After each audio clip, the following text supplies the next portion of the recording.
ठाकरे सेनेच्या खासदारांच्या बैठकीवर मंत्री भरत गोगावले यांनी टीका केली आहे।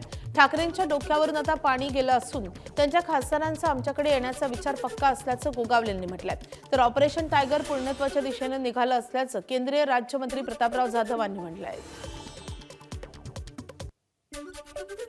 शिंदे साहेबांकडे येत असेल तर चांगली बाब आहे आणि आम्ही त्यांचं स्वागत करू शिंदे साहेबांच्या वतीने।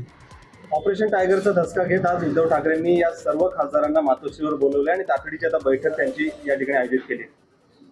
बरोबर आहे, आता पक्ष नेतृत्व म्हणून त्यांची जबाबदारी आहे, त्यांनी ते मीटिंग घेतली असेल, परंतु मला वाटत नाही आता ते लोक ज्यांनी विचार केलेला आहे ते थांबतील, कारण पाणी डोक्याच्या वरनं बहुतेक गेलेलं आहे आणि काही दिवसामध्ये ते जर आपल्याला पाहायला मिळाल की वस्तुस्थिती काय ते आता त्यांनी मीटिंग घेऊ नये तर आणि काय करू, परंतु त्यांनी जो काही मनामध्ये विचार केला आहे तो नक्की केला आहे आणि पक्का केला आहे। त्यासाठी मला वाटतंय की ते साथी खासदार आता लवकरात लवकर शिंदे साहेबांच्या सानिध्यात येतील असं मला वाटतं। टायगर ऑपरेशन हे जवळपास पूर्णत्वाच्या दिशेला निघालेलं आहे आणि हे जे पूर्ण होईल त्या दिवशी आमचे मुख्य नेते एकनाथराव शिंदेसाहेब आपल्याला सांगतील शकतात। त्याचं काही मुहूर्त जो ठरवायचा आहे ते आमचे नेते एकनाथराव शिंदेसाहेब ठरतील, पण लवकरच ऑपरेशन टायगर हे पूर्ण होऊन जाईल।